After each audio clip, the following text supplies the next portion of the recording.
Lord, எப்படி இருக்கீங்க? சமாதானமா இருக்கிறீங்களா? சந்தோஷமா இருங்க. கர்த்தர் உங்களை ஆசீர்வதிக்கிறார். இந்த பொது நாளுக்காக தேவனுக்கு நாம் நன்றி சொல்லுவோம்.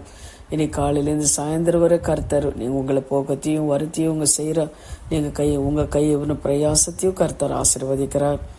சமாதானமா இருப்பீர்னு நான் விசுவாசிக்கிறேன். அது என்ன காரியம் இருந்தாலும் சரி, தேவன பாதத்தில் நீங்கள் ஒப்பு கொடுங்க. அவர் உங்களை சமாதானக்காரராக இருந்து நடத்துகிறார். இன்னைக்கு கூட நம்ம வேதத்தில் வர வசனத்தை எடுத்து வாசிக்கலாம். நீதிமொழிகள் 20வது அதிகாரம் 7வது வசனத்தை பாருங்க.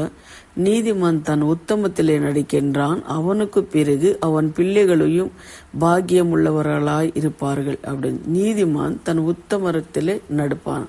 யாருங்க நீதிமான்? நீதிமான் ஆனா எப்படி இருப்பான் அப்படின்னு சொல்லும் போது, தேவனுக்கு பயந்து வாழ்றவன் தான் நீதிமான். தேவனு சொல்றதுக்கு கீழ்படுறவன் தான் நீதிமான். அவர் கற்பனையில் கை கொண்டு நடக்கிறவன் தான் நீதிமான். அவர் காலையில மாலையில தேடுறவன் தான் நீதிமான்.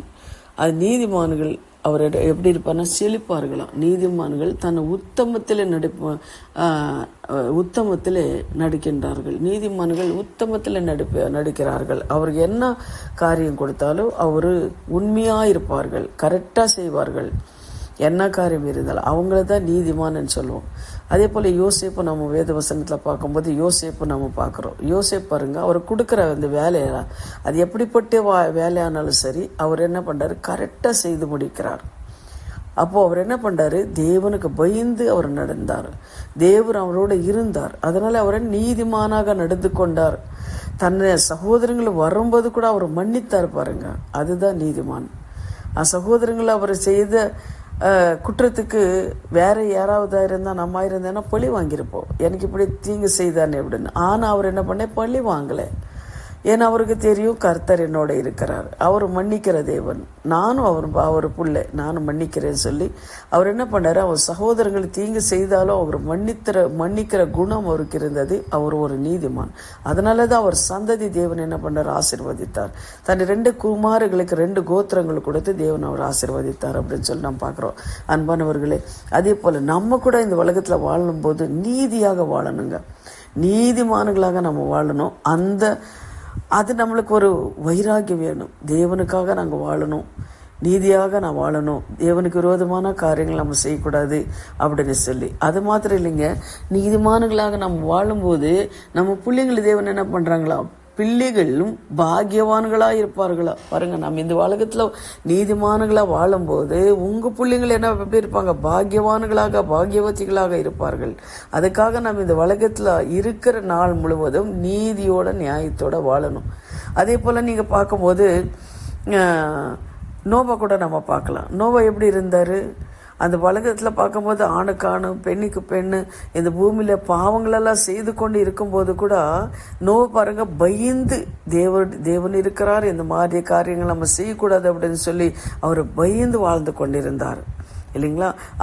அதுக்காக தான் தேவன் என்ன பண்றாரு? இறங்கி வந்து அவருக்கு சொன்னாரு, நோவாவே, இந்த உலகத்துல பாவங்கள் ஜாஸ்தியா இருக்கிறது, இந்த உலகத்தை நான் அழிக்க போறேன், அதனால நீ என்ன பண்ற? உன் குடும்பத்துக்காக, இந்த உலகத்துல இருக்கிற மிருக ஜீவன்களுக்காக நீ ஒரு கப்பல் கட்டு அப்படின்னாரு.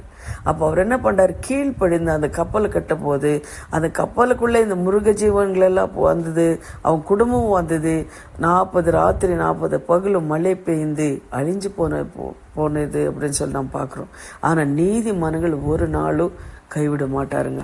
ஆனா நீதிமான்கள் சந்ததி பிச்சை எடுக்க விடமாட்டேன் அப்படின்னு கூட தேவனு சொல்றாரு. அதே போல அன்பானவர்களே, நீதி உள்ளவர்களாக நாம வாழணும். ஏன்னா நம்மளுக்கு இன்னொரு வாழ்க்கை இருக்கு. அந்த வாழ்க்கையை நமக்கு வேணும்னா நம்ம நீதி உள்ளவர்களாக நாம் இருக்கணும். அதே சங்கீதம் 37:26 பாருங்க.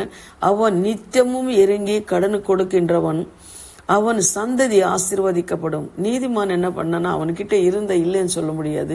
அவன் என்ன பண்ண? நித்தியமும் இறங்கி ஏழைப்பட்டவங்களுக்கு அவனுக்கு கடன் கொடுப்பான். ஐயோன்னு சொல்லி யாரு வந்தாலும் சரி அவனுக்கு கடன் கொடுக்கறவனா இருப்பான். அதே சங்கீதம் 112:2 நீங்க பாருங்க. அவன் சந்ததி பூமியின் பலத்திற்கும் செம்மையானவர்களின் வம்சம் ஆசீர்வதிக்கப்படும். பாருங்க, அவங்க நீதிமானாக இருக்கும்போது நீங்க உங்க சந்ததி ஆசீர்வதிக்கப்படும். நீங்க இந்த பூமியில ஆண்டவரோட வருகையில ஆசீர்வாதமா இருப்பீங்க. அதனால நீதிமான்களாக நாம் இருக்கணும். நீதிமான்களாக நாம் இருக்கணும். தேவனுக்கு பயந்து நாம் வாழணும். தேவன் கீழ்ப்படினோம். அவருக்கு அவர் சத்தத்துக்கு நாம் கீழ்ப்படிந்து நாம் வாழணும். அவங்க தேடுறவங்களாக நாம் இருக்கணும். இருக்கும்போது அவங்க சந்ததி தேவன் என்ன பண்றாரு? ஆசீர்வதிக்கிறவராக இருக்கிறாரு. இப்ப நம்ம ஜெபிக்கலாம். எங்களை அதிகமாக நேசிக்கிற பரலோக பிதாவே, சர்வ வல்லமுள்ள தேவனே, சர்வத்தையும் படித்தவரே, தகப்பனே, ஸ்தோத்திர நீர் இந்த காலை வேளையில இந்த கொடுத்த வாக்குத்தத்த வசனத்துக்காக தேவனுக்கு நாங்கள் நன்றி செலுத்துகிறோம் சுவாமி. இந்த உலகத்துல நாங்க எப்படி வாழணும்னு சொல்லி தேவன் அந்த வார்த்தை மூலமா நீங்க பேசினதுக்காக நன்றி ராஜா. நீதிமான்களாக இந்த உலகத்துல வாழும்போது கர்த்தாவே உங்க சந்ததி ஆசீர்வதிக்கப்படும் சொல்லி இருக்கிறீங்க. நீதிமான்களாக நாங்க வாழ கர்த்தாவே நீர் கிருபை செய்யுங்க ஆண்டவரே. இந்த வார்த்தை கேட்கிற ஒவ்வொரு பிள்ளைங்களும் கர்த்தாவே ஆவியானவரே தகப்பனே நீர் ஆசீர்வதிங்க. நீதிமான்களாக மாற்றுங்க. அவங்க தேவைகள் எல்லாம் தேவனை சந்திங்க கர்த்தாவே. ஸ்தோத்திரம். எல்லாத்துல உண்மையா உத்தமமா இருக்கா கிருபை தாங்க. இயேசுவின் நாமத்தினாலே பிதாவே, ஆமேன் ஆமேன். ஸ்தோத்திரம். God bless you. தேவன் உங்களை ஆசீர்வதிப்பார். இந்த வசனத்தை எடுத்து நீங்க என்ன பண்ணுங்க? ட்ரை பண்ணுங்க. ஆண்டவரே நானும் நீதிமானாக இருக்கணும், என் சந்ததி ஆசீர்வதிக்கப்படணும் அப்படின்னு சொல்லி ஜெபம் பண்ணுங்க. கர்த்தர் உங்களோட இருப்பார். ஆமேன்.